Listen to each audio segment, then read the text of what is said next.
Trying to It's contain my working. All right, so I can see it, tears in your eyes. we can call the ordinance committee to order. The first item is to review all current nuisance complaints, the policy for continued complaints, and determine the plan to present to our city attorney. So you each have a little packet of information, and I, on the front page, I kind of did a summary of what the nuisance ordinance states, that the zoning coordinator or city personnel specifically designated by the city council, and that is a sanitarian. So I think we do need to get back to following it to the letter. We have two more nuisance complaints. One is on the Glendive Inn, and then we have one on, well, actually three. Then we have one for Casillas del Rio, and then we have one for 112 Glenwood. Now, this is a complaint that is the fourth one on this property. So it started in 2017, it was abated.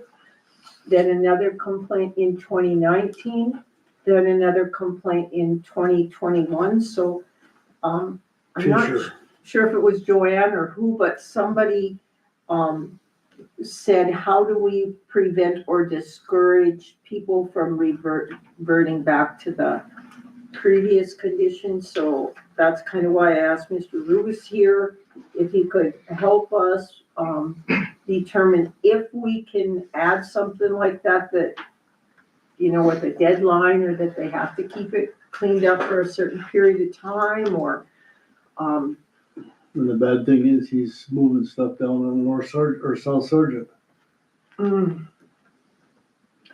Yeah, and I do hear that people do that when they get a nuisance complaint, that sometimes they move it to a friend's or they move it off, but then they bring it back. Mhm.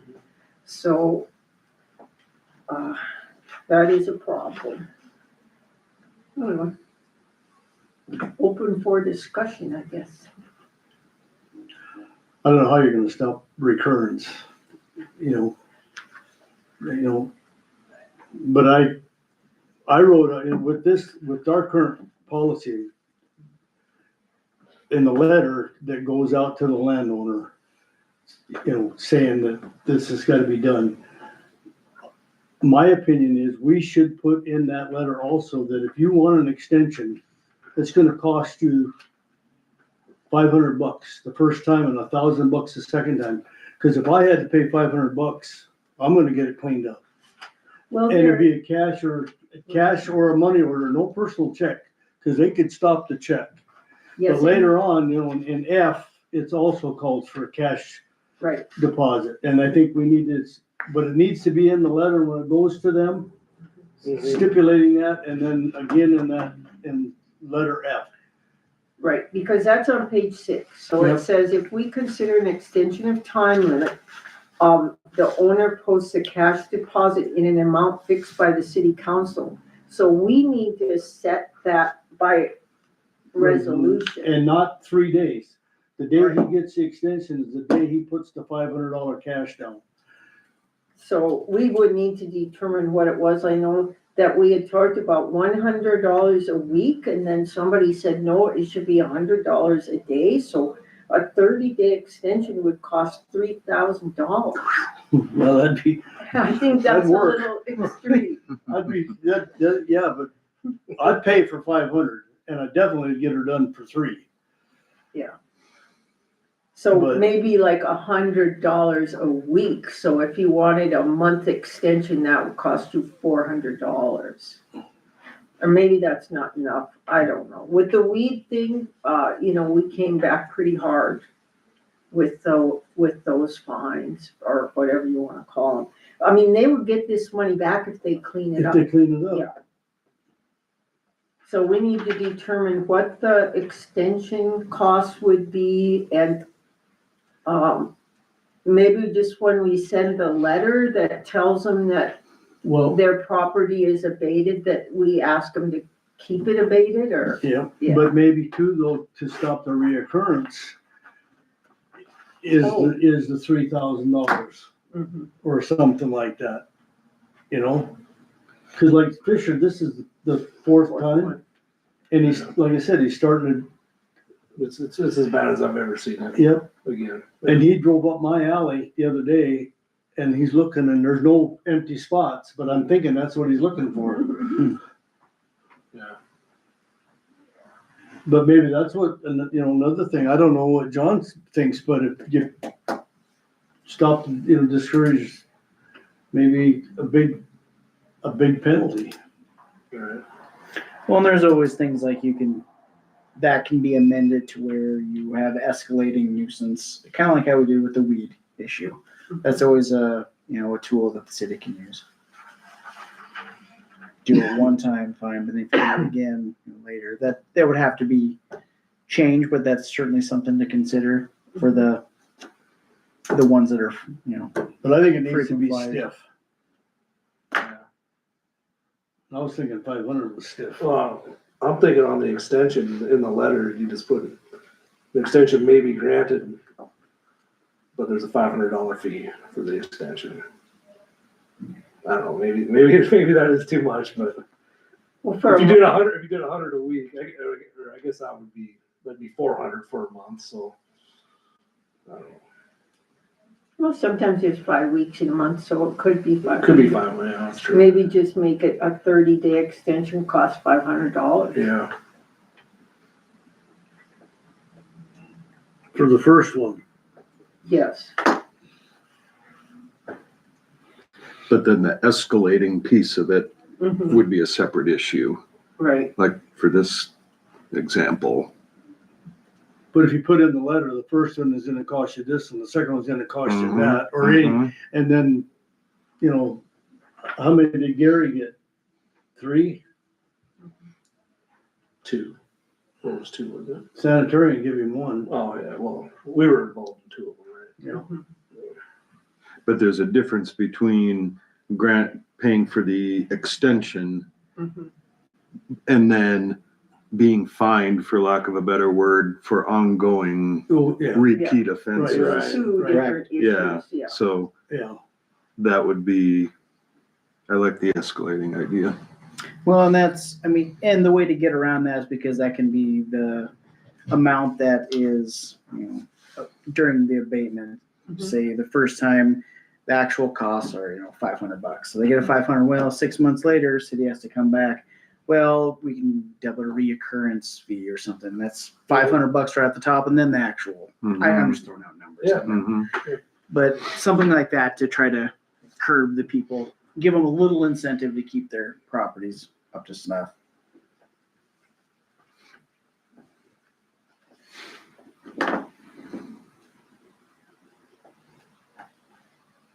Okay.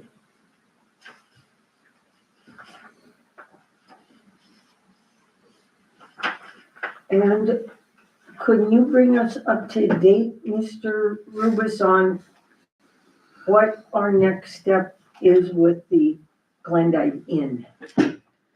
Oh, yes, the Glendive Inn. We have to, well, I don't have to, you guys have to decide how you would like to proceed. Because where that property sits, they are basically, as the attorney, I can never remember his name. The one that, Mr. Heights? no, the one with Oh, I can't think of his name either. I know who you're talking about. Legary. Gary.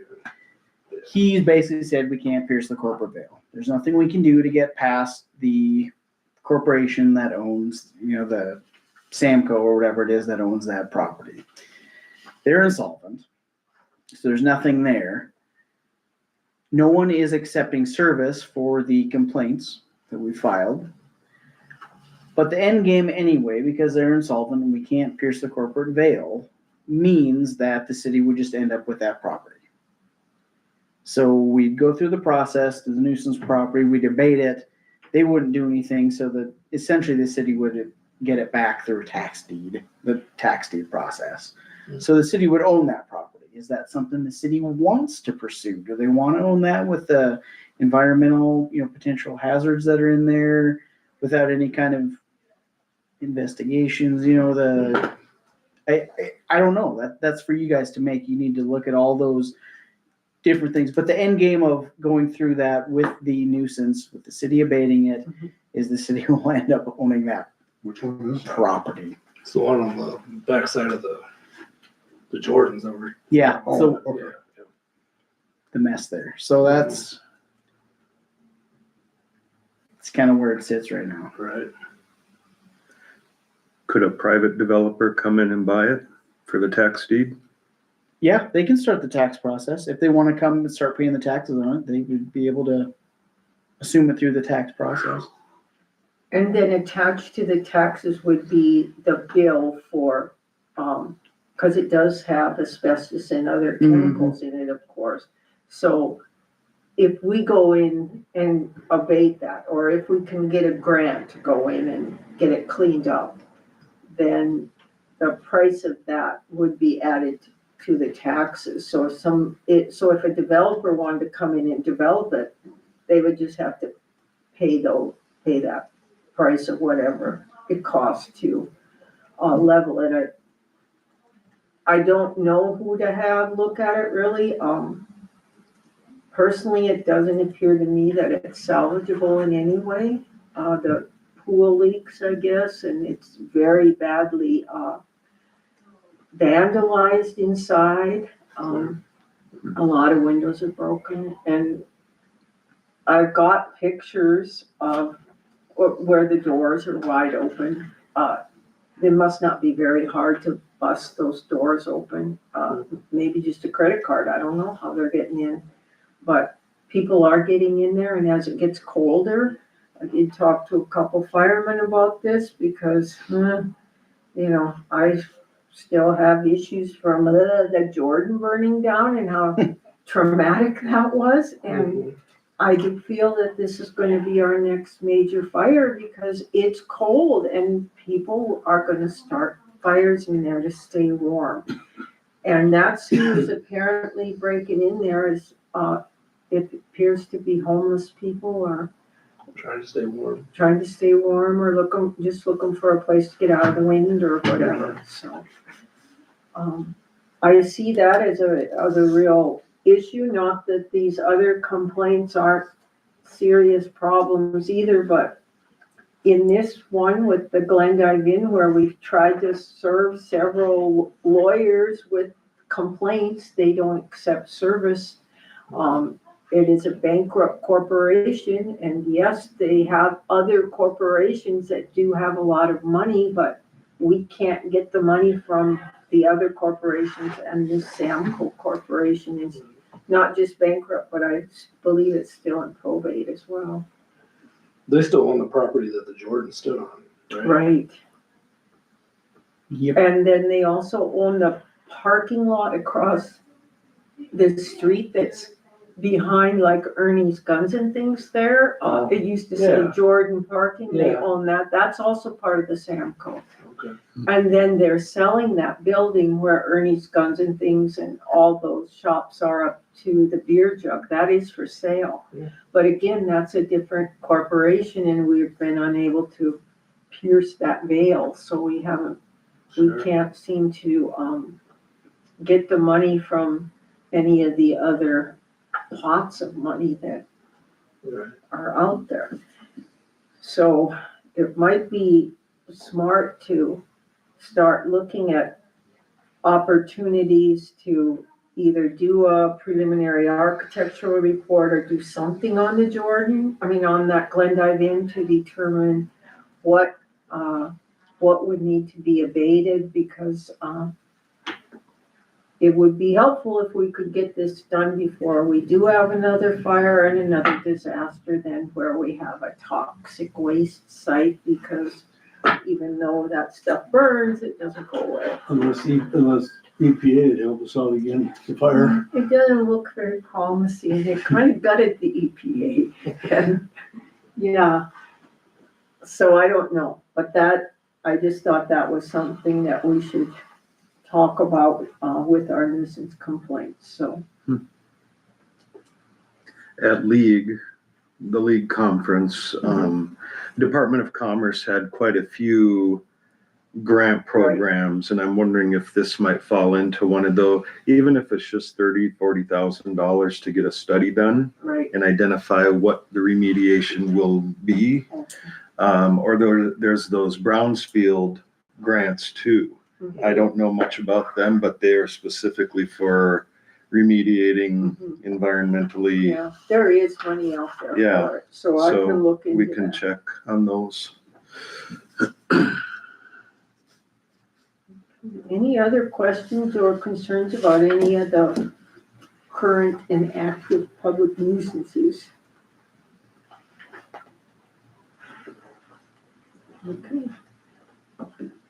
Well, the next item then is the, enforcement for no trailers on streets starting November 1st. We do get a lot of complaints about it. It sounds like the police only respond when they have somebody complain about it, then they'll ticket it. But I kind of feel like if it's on the street after November 1st, it should get a ticket, because otherwise it looks like we're picking and choosing which trailers we pick on, but we're really just responding to complaints. I think originally when we made that ordinance, I think that first year that the police went around and there was one out, they put the warning on it or whatever that it needed to be taken off. I'm not sure if that's still how they do it, but. Why'd you guys ever pick November 1st? I think it was Snow just this, plows. like snow month, the snow, November to, what is it, March? Yeah, the First end or of something. March. Yeah. Yeah, because they're kind of in the way when you're trying to plow streets. Now, people have told me I'm not moving my trailer because my street never gets plowed. And granted, we don't plow every street in Glenda, that's true. But that was kind of why the date was, so people would move those trailers so it would be easier for the snow plows to get around. And then otherwise, you're supposed to move it every 3 or 7 days. I can't remember, but it's in the book. I think it's I think it's 5, isn't it? 5. Yeah, maybe it is 5 days. Yeah. And I know they chalk the tire and could check, come back at 5 days and see if it's moved. But Right. sometimes they just move it a They couple just, feet. they just roll it a foot or Yeah. two. But they did used to give I haven't seen one of these tickets come through since I've been city attorney, Yeah. so Mhm. I don't know, but they did put the stickers on Yeah. beforehand, and that was when it was 5 days. Though. Mhm. They put it on there with the date saying you need to move by such and such date, or we're going to take it. Yeah.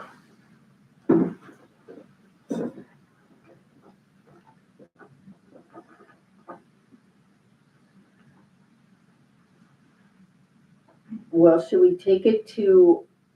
bring it to the council that we want them to get a warning first, or do we want them to go around and put a warning on every trailer that's on the street? That's what I Okay. would suggest. Okay, I got that down there. All right. How many days do they have to move? 5.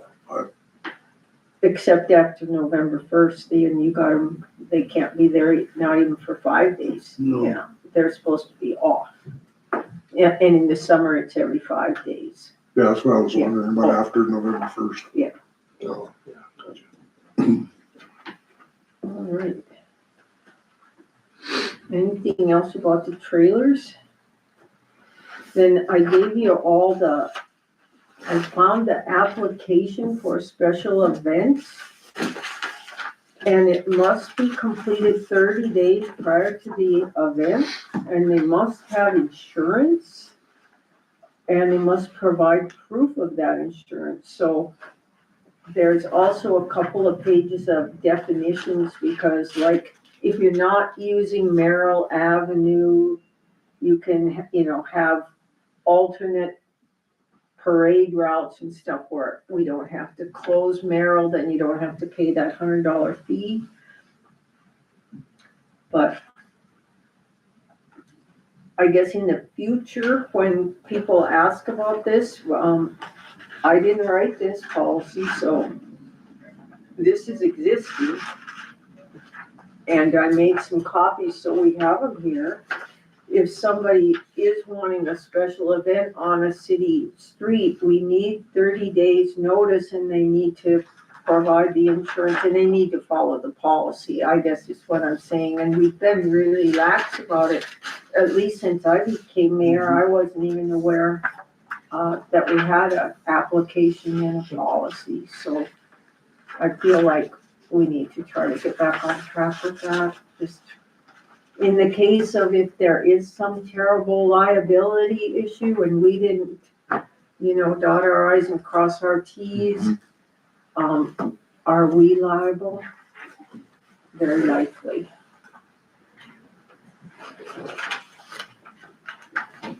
Yeah, we've had several of them go through different committees before, We'll try, because they ask us so late and then we're taking it to the wrong committee and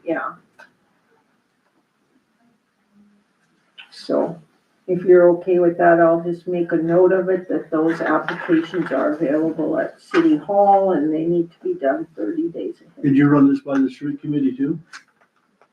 No, I guess we're gonna have to talk about that again with the street committee too. I hope not. I mean, Yeah, we need to follow it. we need to follow it. So I think I'll just bring it forward that we need to Yeah. follow it. When was Michael, the last time they had a foot bike race? Yeah. Right. Okay, then I guess if Maybe we it's move time. to the personnel committee agenda. I don't know, is that you, Clyde? Yep, new police captain will be sworn in next week. Two new patrol officers start next month, FYI, and John gonna discuss the workers' comp? Or is it Yep. Frank, or? I am. John. So, in a nutshell, MMIA is ending their workers' comp coverage effective June 30th of next year. And this has all been sort of brewing for a couple of years. There's this, I don't know what you call them, a quasi-governmental entity called the Montana State Fund that is actually the biggest workers' comp provider in the state.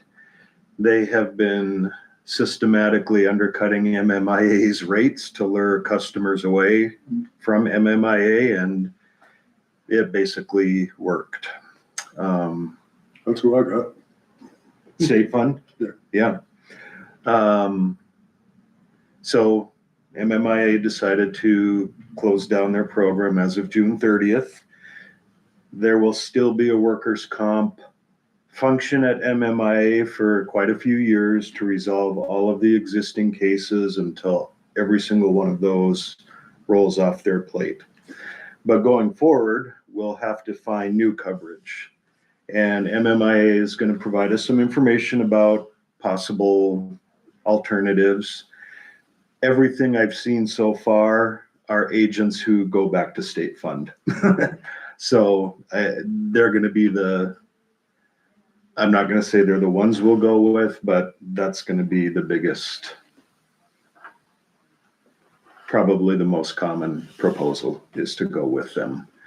I have no idea what their rates are. I don't know how they're going to compare to what we're paying with MMIA. We'll just have to let that unfold until, early next year, we'll start getting some information on that.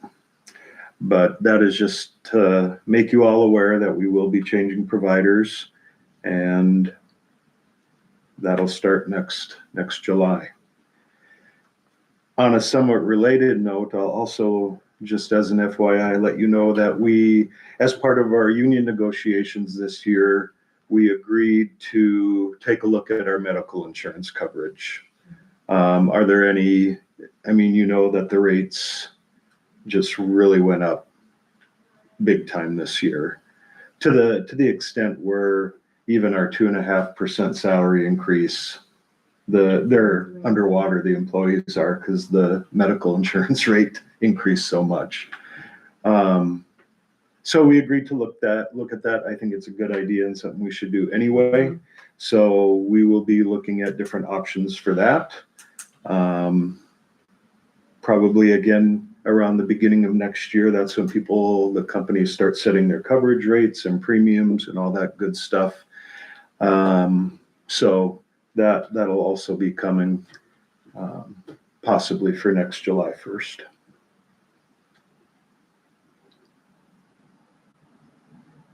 All right. But I guess the last thing I'll say, if employees hear about the MMIA thing, they're not losing their coverage. They're gonna be covered through the end of the year, and with new coverage next year, the existing cases will be taken care of. I don't want them to think that they're gonna be out in the cold if they hear it through the grapevine that Sure. MMIA is closing down the program, so. And we'll bring it up, I think, at the department head meeting too, just On as, Monday? Okay. yeah, just as, Okay. to keep staff informed.